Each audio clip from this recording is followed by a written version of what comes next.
नमस्कार दोस्तों।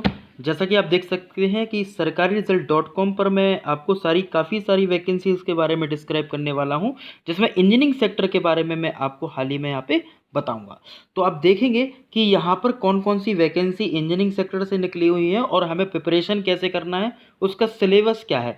मेरा ये दिखाने का मोटो सिर्फ इतना है कि हम इन एग्ज़ाम्स की तैयारी कैसे करें और आप क्या क्या चीज़ें पढ़ेंगे। तो चलिए देर न करते हुए मैं आपको यहाँ पर डिस्क्राइब करता हूँ। जैसा कि देखिए, आपको दिया है यहाँ पे अभी डीआरडीओ की अप्रेंटिस की वैकेंसी आई हुई है, ठीक है। और इसी के साथ साथ इसमें आपकी वैकेंसी आई हुई है, अगर मैं यहाँ पे बात कर रहा हूँ जेई लेवल के लिए, ठीक है ना। तो जेई लेवल के लिए अगर आप देखें तो इसमें RSM SSB जेई की वैकेंसी आई हुई है, ठीक है। इसी प्रकार डीआरडीओ सेटपम की वैकेंसी निकली हुई है, ठीक है। तो ठीक है, तो ये तो आपकी बेसिक वैकेंसी है जो यहाँ पे आई हुई है। इसी के साथ साथ अब मैं यहाँ पे आपको डिस्क्राइब करूँगा और इसकी पोस्ट के बारे में यहाँ पे समझाऊंगा। तो आप पूरे वीडियो को बिल्कुल क्लियर अच्छी तरीके से देखें और आप इसकी साइड पे जाके भी बहुत अच्छे से देख सकते हैं। तो जैसे आप देख सकते हैं एनएलसी आपको पता है नेवेली लिग्नाइट कॉरपोरेशन होता है और इसकी वैकेंसी आई हुई है, ठीक है। तो इसकी वैकेंसी कितनी है, NLC India graduate executive training के लिए निकली हुई है। और इसमें कौन कौन एप्लीकेबल है वो मैं यहाँ पे डिस्क्राइब कर रहा हूँ। जैसे आप देख सकते हैं इसकी वैकेंसी जो निकली है, इसके अकॉर्डिंग मार्च 2020 एप्लीकेशन का बिगिन हो गया है, ठीक है।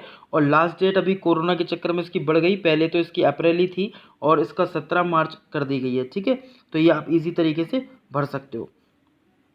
चलिए यहाँ पे मैं आपको डिस्क्राइब कर दूं कि इसमें मैकेनिकल के लिए कितनी वैकेंसी है, इलेक्ट्रिकल इलेक्ट्रॉनिक्स जैसे कि आप देख सकते हैं। टोटल वैकेंसी मैकेनिकल के लिए 125 है, इलेक्ट्रिकल के लिए 65 है, ECE इलेक्ट्रिकल, ठीक है। ये इलेक्ट्रॉनिक्स है, गलत प्रिंटेड है उसमें, उसके लिए 10 है। सिविल की आप देखें 5, इंस्ट्रूमेंटेशन कंट्रोल की 15 वैकेंसी है दोस्तों, ठीक है। और कंप्यूटर की वैकेंसी भी 5 है। इसी प्रकार से काफ़ी सारी इसमें वैकेंसी है और उसमें बीटेक मांगा है। If you are BTech so you can apply for this particular post, ठीक है। तो आप इसमें आराम से अप्लाई कर सकते हैं। मैं आपको बता दे रहा हूँ रजिस्ट्रेशन किस प्रकार से करना है। जैसे इसमें रजिस्ट्रेशन का फॉर्म आ रहा है, तो रजिस्ट्रेशन का इसमें किस तरीके का मेथड है, देखिए इस प्रकार से 25 और 100% तक ये जाएगा और इसकी साइट्स आपकी खुलेगी। इसी प्रकार से आप इसे कर सकते हैं क्लिक करके, ठीक है। मैं इसे अभी हटा दे रहा हूँ और ये एनएलसी की पूरी साइट है और इसमें आप पोस्ट अप्लाई करके पूरा इसे फिल कर सकते हैं, ठीक है।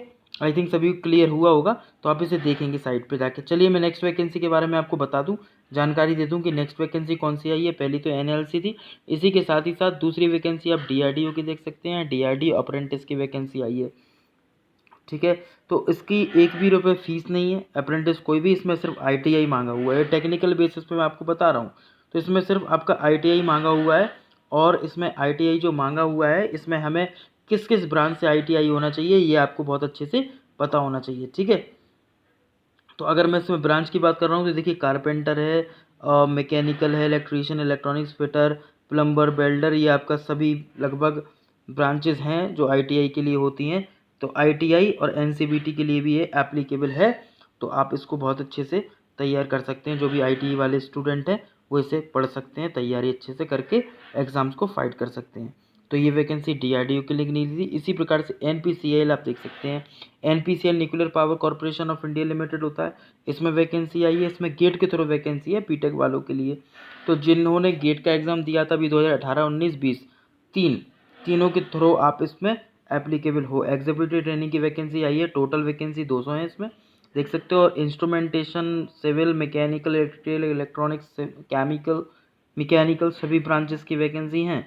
तो टोटल वैकेंसी आपको इसमें दिख रही होंगी, ठीक है, ठीक है। टोटल वैकेंसी आपके पास कितनी है, टोटल वैकेंसी ये देख सकते हैं आप।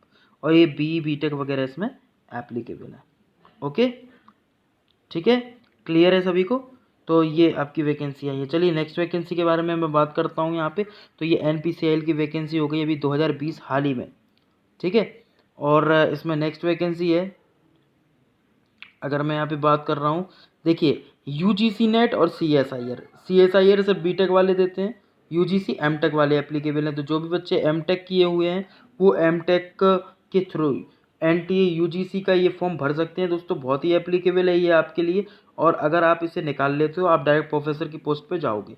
तो अच्छे से आप इसको कर सकते हैं, अच्छे से प्रिपरेशन करिए पेपर फर्स्ट का। पेपर सेकंड टेक्निकल स्टूडेंट तो कर लेते हैं, बट पेपर फर्स्ट में प्रॉब्लम आती है। तो मैं यहाँ पे आपको डिस्क्राइब करूँगा, मैंने चैनल में डाल रखा है कि इसकी तैयारी कैसे करें। आप उस वीडियो को पूरी तरीके से देखें, और पेपर फर्स्ट का काफ़ी मटेरियल उसमें भी डाल रखा है। आप चैनल को सब्सक्राइब कर लें और फिर आप उसको देखें पूरे चैनल में। तो अलग अलग प्ले लिस्ट मैंने बना रखी है, तो आपको काफ़ी नॉलेज मिल जाएगी। जैसे मान लीजिए आप एमटेक हैं इलेक्ट्रिकल इलेक्ट्रॉनिक्स से, तो अगर मैं आपके लिए बात करूं तो आप इसमें ब्रांच ले सकते हैं इलेक्ट्रॉनिक साइंस। और इलेक्ट्रॉनिक साइंस आप देख सकते हैं यहाँ पर, ये आपको दिया है इलेक्ट्रॉनिक साइंस, ठीक है, 88 नंबर पर। इसी प्रकार से अगर कोई कंप्यूटर साइंस से बीटेक है, तो कंप्यूटर साइंस से सिविल से है तो एनवायरमेंटल साइंस वो ले सकता है। या इसके अलावा और भी किसी ब्रांच से एमटेक है या फिर एमएससी पीएचडी है, तो वो इसको ले सकता है, भर सकता है, ठीक है। आई थिंक सभी बच्चों को ये क्लियर हुआ होगा कि किस प्रकार से मैं आपको ये समझा रहा हूँ, ठीक है। तो चलिए मैं देखता हूँ, तो आपको ये बहुत अच्छे से क्लियर होना चाहिए, ठीक है। इसी के साथ साथ एनसीएल, अभी एनएलसी मैंने बताया था, अभी ये एनसीएल की वैकेंसी है। और एनसीएल भी एक प्रकार से देखा जाए उसमें भी टेक्निकल वैकेंसीज आपकी आती हैं, लेकिन आईटीआई लेवल से ज़्यादा वैकेंसी आती हैं। तो अगर मैं इसकी बात कर रहा हूँ, तो आपको पता होना चाहिए, जैसे आपका डिप्लोमा इन सिविल ब्रांच होना चाहिए। अगर सिविल ब्रांच से आपका डिप्लोमा है तो आप इस फॉर्म को भर सकते हो, ठीक है। और या आईटीआई है आपका 2 इयर्स का, ठीक है, तो भी आप इसे एप्लीकेबल कर सकते हो, भर सकते हो। तो दोस्तों ये कुछ वैकेंसी थी टेक्निकल लेवल पर सभी टेक्निकल स्टूडेंट्स के लिए। तो आप सभी बिल्कुल अच्छे से तैयार हो जाइए और बिल्कुल तैयारी में लग जाइए। अभी आपके पास बहुत अच्छा मौका है जिसमें आप अपनी तैयारी कर सकते हैं। इसी के साथ साथ यूपीआरवीएनएल की वैकेंसी आई है। यूपीआरवीएनएल की वैकेंसी में आप देख सकते हैं इलेक्ट्रिकल इलेक्ट्रॉनिक इंस्ट्रूमेंटेशन की वैकेंसी है, जिसमें एई पोस्ट के लिए निकला है। और आप देख सकते हैं कि इसमें बी बीटेक मांगा हुआ है। तो जिन बच्चों का बी बीटेक है उनके लिए रामबाण है, वो सभी इसको तैयार कर रहे हैं। अगर मैकेनिकल ब्रांच है, इलेक्ट्रिकल ब्रांच है, इंस्ट्रूमेंटेशन है, या कंप्यूटर साइंस है, सिविल ब्रांच है, ठीक है, तो इन सभी के लिए हालांकि वैकेंसी आप देख सकते हो थोड़ी कम दिख रही है, 11, 8, 6, 3, 13। लेकिन अगर आपकी बेस्ट प्रिपरेशन है तो definitely you can crack the exam. I think so आप इजी तरीके से एग्ज़ाम को निकाल पाएंगे, ठीक है। आप चैनल को देखें, मैंने काफ़ी सारे वीडियोस डाल रखे हैं। इलेक्ट्रिकल इलेक्ट्रॉनिक इंस्ट्रूमेंटेशन को कोई भी प्रॉब्लम नहीं होने वाली अगर आप मेरे चैनल से स्टडी कर रहे हैं। जो पुराने स्टूडेंट हैं जिन्होंने पढ़ाई की है, उन्होंने काफ़ी फ़ायदा उठाया है मेरे वीडियो के सेट पेपर्स लगा के। तो आप उन सभी सेट पेपर को लगाएं, आपको उसके अलावा कुछ भी नहीं करना। आप अपनी तैयारी बहुत अच्छी तरीके से मेनटेन कर लोगे, ठीक है। तो मुझे पता है कि अगर आप अच्छी तरीके से वो करते हैं, ठीक है, तो आसानी से आप एग्ज़ाम निकाल सकते हो। तो ये कुछ वैकेंसी थी। इसी के साथ साथ और भी वैकेंसी इसमें निकलने वाली हैं, जो कि यहाँ पे नोटिफिकेशन अभी शो नहीं कर रहा, लेकिन आने वाले टाइम में आपको 10-12 दिन में दिख जाएगी इसमें वैकेंसी, ठीक है। अभी रेलवे में और वैकेंसीज आने वाली हैं। अभी एनटीपीसी हो जाएगा, उसके बाद फिर उसका भी एग्ज़ाम होगा, तो वो वैकेंसी तो निकलना ही है। तो मैं काफ़ी सारी नॉलेज देता रहूँगा आपको, ठीक है। तो ठीक है, आई थिंक सो आपको समझ में आया होगा अच्छे से। ओके, नमस्कार, शुक्रिया, आदाब, जय Hind. If you like this, subscribe the channel.